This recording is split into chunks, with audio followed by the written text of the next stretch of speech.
नमस्कार प्रिय छात्रों, आराधना हिंदी साहित्य में आपका स्वागत है। आज हम पाठ 15 कर्नाटक संपदा को लेकर प्रस्तुत हैं, जिसके लेखक कोई नहीं है। यह एक संकलित निबंध है जो कर्नाटक के अतीत, वैभव का, उसके वर्तमान प्रौद्योगिकी विकास और तथा प्राकृतिक संपदा के साथ साथ महान विभूतियों की साधना का परिचय दे रहा है। तो निबंध का आशय कुछ इस तरह से है कि कर्नाटक दक्षिण भारत का एक महत्वपूर्ण भूभाग है और इसका इतिहास एवं प्राकृतिक जो संपदा का विस्तार अनंत है। कर्नाटक का गत वैभव ज्ञान, विज्ञान, कला, नृत्य, संगीत, साहित्य के अतिरिक्त धर्म और सांप्रदायिकता के अनेक उपलब्धियों का खजाना भी इसे माना गया है। यह राज्य प्रगतिशील है और जन संस्कार एवं उसके कन्नड़ भाषा का उद्गम स्थान भी माना जाता है। इस राज्य में सर एम विश्वेश्वरैया जैसे महान साधक, विश्व विभूति बसवेश्वर जैसे क्रांति दृष्टा और अनेक ज्ञानपीठ पुरस्कार से अलंकृत साहित्यकारों का परिचय दिया गया है। तो आइए अब इसको विस्तार से पढ़ते हैं। कर्नाटक राज्य भारत का एक प्रगतिशील राज्य है। प्रगतिशील का अर्थ होता है कि डेवलपिंग स्टेट, राइट। यहाँ की आबादी का अर्थ होता है जनसंख्या, यानी पॉपुलेशन क्या है, लगभग 6 करोड़ है। लगभग यानी अप्रॉक्सीमेटली 6 करोड़ से ऊपर है। प्रकृति माता यानी हमारे आसपास के जो प्राकृतिक सौंदर्य है, कर्नाटक राज्य को अपने हाथों से संवार कर सुंदर, संवारना माने सजाना, संवारना माने सजा कर बहुत सुंदर से उन्होंने प्राकृतिक सौंदर्य सजाया है और समृद्ध क्या है, बनाया है। समृद्ध बनाना माने संपन्नता उसको देना। कर्नाटक की प्राकृतिक सुषमा का अर्थ होता है अत्यधिक सुंदरता। सुषमा का अर्थ होता है अत्यधिक सुंदरता, सुंदर, अत्यधिक सुंदर क्या है, नयन। नयन यानी आँखें। नयन किसको कहा गया, आँखों को कहा गया, आँख। मनोहर है, मनोहर माने मन को मोहने वाले हैं, मैंने अति सुंदर हैं, ऐसे आँखों को बहुत ही सुंदर दिखते हैं। पश्चिम में विशाल अरबी समुद्र है। पश्चिम की दिशा में क्या है, विशाल यानी बड़ा सा समुद्र है, अरब सागर है। और इसी प्रांत में दक्षिण से उत्तर के छोर तक फैली लंबी पर्वतमालाएं पश्चिमी घाट कहते हैं, जिसको हम पश्चिमी घाट या वेस्टर्न घाट कहते हैं। घाट किसको कहते हैं, घाट यानी घाटी कहलाता है, यानी किनारा है ना। छोर यानी किनारा, पश्चिमी घाट कहलाता है। और इन्हीं घाटों का कुछ भाग जो होता है सह्याद्री कहलाता है। और दक्षिण में नीलगिरी की पर्वत वालियाँ शोभायमान है, यानी सुंदर दिख रही हैं, शोभा बढ़ा रही हैं, राइट। आगे देखते हैं। कर्नाटक में की भाषा जो है वो क्या है, कन्नड़ है। कर्नाटक की भाषा कन्नड़ भाषा है, बोली जाती है। इसकी राजधानी बेंगलुरु है। यहाँ देश विदेश के लोग आकर बसते हैं। अपने देश भारतवर्ष से और विदेशों से भी लोग आकर यहाँ बसे हुए हैं।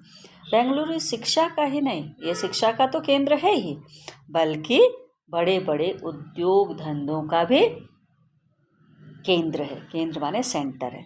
उद्योग धंधे यानी बहुत सारे कारोबार, कारखाने यहाँ हैं। और यहाँ प्रसिद्ध भारतीय विज्ञान संस्थान है, यानी इंडियन साइंस क्या है, संस्था है। और HAL है, HMT जैसी बड़ी बड़ी संस्था है, ITI है, BHEL है, BEL है, जैसी बृहद संस्थाएं क्या है, यहाँ काम करती हैं। इसलिए इसे क्या कहा गया है, सिलिकॉन सिटी भी कहा जाता है, क्योंकि यहाँ बहुत सारे IT सेक्टर्स हैं जो अपना काम कर रहे हैं। Sir CV Raman, sir M Visvesvaraya, doctor CNR Rao, doctor Shakuntala Devi जैसे दिग्गजों ने, दिग्गज किसको कहते हैं, जो महान व्यक्ति होते हैं। दिग्गज किसको कहते हैं, महान व्यक्तियों को कहते हैं दिग्गज। ऐसे व्यक्तियों का क्या है, यहाँ पर हम व्यक्तियों ने अपनी वैज्ञानिक और प्रौद्योगिकी यानी साइंटिफिक और टेक्नोलॉजी के क्षेत्र में नारायण मूर्ति, जो इन्फोसिस के मालिक हैं या फाउंडर कह सकते हैं, अपनी महत्तर उपलब्धियों के लिए, महत्तर यानी बहुत सारी उत्तम उत्तम क्या है उपलब्धियों के लिए कर्नाटक को विश्व पटल पे यानी वर्ल्ड के लेवल तक लाकर अंकित किया है। यानी वर्ल्ड में लोग कर्नाटक के क्षेत्र को जानते हैं। सन 2013 में डॉक्टर CN राव सर्वोच्च पुरस्कार भारत रत्न प्राप्त किए थे। और इनको क्या है, भारत का सबसे बड़ा जो पुरस्कार होता है भारत रत्न, इनको मिला था। यहाँ सोना, तांबा, लोहा आदि कई प्रकार की उपयोगी धातुएं भी मिलती है। यानी ये खनिजों का भंडार है। धातु हम किसको बोलते हैं? खनिज पदार्थ को, खनिज मिनरल्स है ना, खनिज पदार्थ को हम धातु कहते हैं। तो ऐसे हैं सारे सोना, चांदी, लोहा बहुत मात्रा, कई प्रकार के बहुत मात्रा में यहाँ क्या है उपलब्ध है। भद्रावती में कागज और लोहे और इस्पात के कारखाने हैं, है ना। और इसके अलावा कर्नाटक में चीनी, सीमेंट, रेशम और कागज का उत्पादन के बहुत सारे कारखाने बने हुए हैं। ठीक है। अब कर्नाटक में चंदन के पेड़ विपुल मात्रा में है। विपुल का अर्थ मैंने अत्यधिक मात्रा, अधिक मात्रा में है। यहाँ पेड़ जो हैं बहुत ज़्यादा हैं, अधिक हैं, है ना, मात्रा में है। इसलिए कर्नाटक को चंदन का आगार कहा जाता है। आगार यानी घर, आगार का अर्थ होता है घर। तो ये इसे कर्नाटक को चंदन का घर कहा जाता है। यहाँ चंदन का तेल, साबुन, कलाकृतियाँ भी बनाई जाती है, क्योंकि चंदन इतनी अधिक मात्रा में मिलती है कि हर चीज़ चंदन से ही बनाया जाता है। अब यहाँ बहुत सारी नदियाँ भी हैं, बहती हैं। कर्नाटक में कावेरी, कृष्णा, तुंगभद्रा आदि अनेक नदियाँ बहती हैं और इन नदियों पर बांध बनाया गया है। बांध यानी डैम, नदियाँ माने रिवर बनाए गए हैं और इनसे हजारों एकड़ जमीन सींची जाती है। सींचना का मतलब होता है पानी देता, इरिगेशन करना, राइट, सींचा जाता है। इसके अलावा इन नदियों के जलाशयों की सहायता से, जलाशयों यानी जो पानी नदियों से इकट्ठा होता है, तो उसकी सहायता से ऊर्जा उत्पादन केंद्र भी स्थापित किया गया। ऊर्जा का मतलब होता है एनर्जी, ठीक है, हाँ। और उत्पादन केंद्र यानी उसकी एनर्जी को प्रोड्यूस करना, जैसे पानी से क्या है वाटर, इलेक्ट्रिसिटी ऐसे निकालना, ऊर्जा निकाला जाता है। जोग, अब्बी, गोकाक, सीवन समुद्र आदि जलप्रपात का अर्थ होता है वाटर फॉल्स, यहाँ बहुत ही मनमोहक है, मन को मोहने वाले होते हैं। कर्नाटक राज्य की शिल्पकला अनोखी है। यहाँ की जो शिल्पकला है यानी कलाकारी है, वो बहुत ही अनोखी है। अनोखा का मतलब बहुत ही अद्वितीय है। बादामी, ऐहोले, हाँ, पट्टदकल्लू में जो मंदिर हैं उनकी जो शिल्पकला है और वास्तुकला है, आर्ट जो है, और वास्तु किसको कहते हैं? जो घर मकान बनाते हैं उसको हम वास्तु कहते हैं। उसकी जो कलाकारी है बहुत ही अद्भुत है, अद्भुत, बहुत ही सुंदर, अद्भुत, अनोखी है। बेलूर है, हलेबीडु, सोमनाथपुर के मंदिरों में पत्थर की जो मूर्तियाँ बनी है वे सजीव दिखती हैं। सजीव का मतलब एकदम जीती जागता, ऐसा प्रतीत होता है। और मूर्तियाँ, ये सुंदर मूर्तियाँ हमें रामायण, महाभारत, पुराणों की कहानियाँ सुनाते, क्योंकि उस पे जो कलाकृति बनी हुई है, जो कलाकारी हुई है, वो रामायण के चित्रों की, महाभारत की और पुराणों की कहानियों के रूप में वो चित्रित की गई हैं। श्रवण बेलगोला में 57 फुट यानी 57 फुट ऊंची गोमटेश्वर की एक शिला प्रतिमा है। प्रतिमा यानी मूर्ति होती है, मूर्ति है जो दुनिया को त्याग और शांति का क्या कर रही है? संदेश दे रही है। और विजयपुरा के गोल गुंबज की विस्परिंग जो गैलरी है, ये विस्परिंग गैलरी वास्तुकला का बहुत ही अद्वितीय क्या है, दृष्टांत है। अद्वितीय माने जिसके समान दूसरा और कोई भी न हो। अद्वितीय का मतलब है जिसके समान दूसरा ना हो, जिसके समान दूसरा ना हो उसको अद्वितीय कहते हैं। हाँ, दूसरा ना हो। दृष्टांत है यानी उदाहरण। दृष्टांत को क्या कहते हैं? उदाहरण, है ना।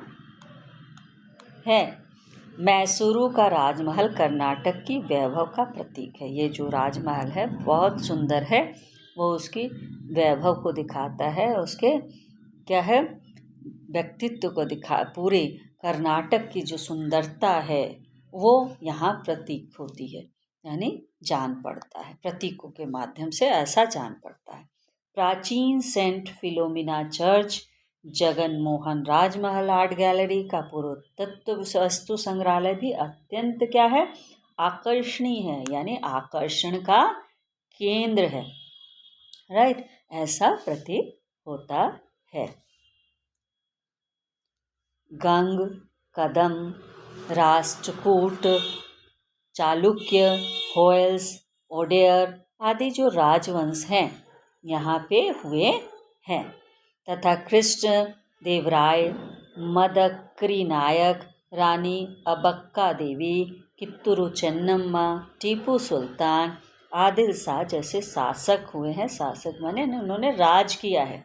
कर्नाटक राजा हुए हैं जिन्होंने कर्नाटक राज्य की श्री वृद्धि यानी उसको बढ़ाने में, उसकी प्रगति करने में, श्री वृद्धि किसे कहते हैं, उसकी उन्नति करने में या प्रगति करने में सहायक हुए। प्रगति यानी डेवलप्ड करने में इनका बहुत बड़ा महत्वपूर्ण योगदान, यानी इनका बहुत बड़ा हाथ है। योगदान यानी सहयोग, सहयोग देना, इनका सहयोग यहाँ देखने को मिलता है।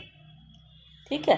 कर्नाटक के अनेक साहित्यकारों ने, और कर्नाटक में बहुत सारे साहित्यकार ने सारे संसार में कर्नाटक की जो कीर्ति है, कीर्ति यानी यश, यहाँ की जो भी उपलब्धियाँ, यश फैलाई है। वचनकार वसवर्णा क्रांतिकारी समाज सुधारक थे। अकम्मा देवी, अलम प्रभु, सर्वज्ञ जैसे अनेक संतों ने अपने अनमोल वचनों द्वारा, ये सारे संतों के नाम हैं, अक्कम्मा देवी, अलम प्रभु, ये जैसे जो हैं ये संत थे, और इन्होंने अपने अनमोल वचनों से, जिसका कोई मोल नहीं है, अनमोल किसको कहा जाता है, जिसका कोई मूल्य न हो, हाँ, ऐसे वचन द्वारा प्रेम को, दया को और धर्म की उन्होंने सीख दी है पूरे समाज को। पुरंदर दास, कनकदास आदि भक्त कवि हुए हैं, ने भक्ति, नीति, सदाचार के गीत भी गाए हैं। पंपा, रन्ना, पुन्ना, कुमार व्यास, हरिहर, राघवांग आदि अनेक काव्यों की रचना कर कन्नड़ साहित्य को क्या है, समृद्ध बनाया है इन सारे साहित्यकारों ने। तो इनके नाम आपको याद करने होंगे, राइट, और उसको लर्न कर लीजिएगा। अब आगे देखते हैं कि ये सारे जो ज्ञानपीठ पुरस्कार से सम्मानित कुछ साहित्यकारों के नाम है। आधुनिक काल के साहित्यकार होते हैं कुवेंपु, दारा बेंद्रे, शिवराम कारंत, मास्ती वेंकटेश अयंगार, विक्री गोकाक, यूआर अनंतमूर्ति, गिरीश कार्नाड और चंद्रशेखर कंबान, इन सब को ज्ञानपीठ पुरस्कार से क्या किया गया है, अलंकृत किया गया है। अलंकृत करना यानी उनको दिया गया है। और यह कन्नड़ भाषा, संस्कृति और कर्नाटक के गौरव का विषय है कि इतने सारे साहित्यकारों को क्या है, पुरस्कृत क्या है, सबसे बड़ा पुरस्कार ज्ञानपीठ क्या होता है, साहित्य के क्षेत्र का उन्हें मिला हुआ है। इसलिए ये बहुत ही गर्व की बात है कर्नाटक के लिए।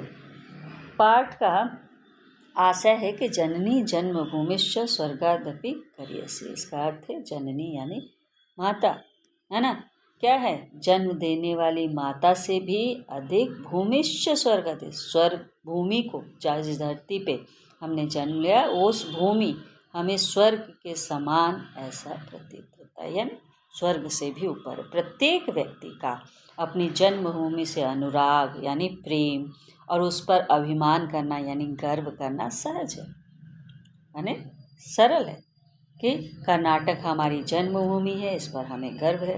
यहाँ के प्राकृतिक सुषमा, साहित्यिक वैभव, ज्ञान विज्ञान का क्षेत्र प्रगति बहुत ज़्यादा है, अपार अपार है, यानी बहुत ही ज़्यादा है यहाँ की सारी चीज़ें। देश विदेश के लोग यहाँ तकनीकी विकास, टेक्नोलॉजी के विकास की मुक्त कंठ से, यानी खुले, मुक्त माने होता है खुला, माने फ्री होकर के, कंठ से माने अपने मुक्त वाणी से क्या है, इसकी प्रशंसा करते हैं।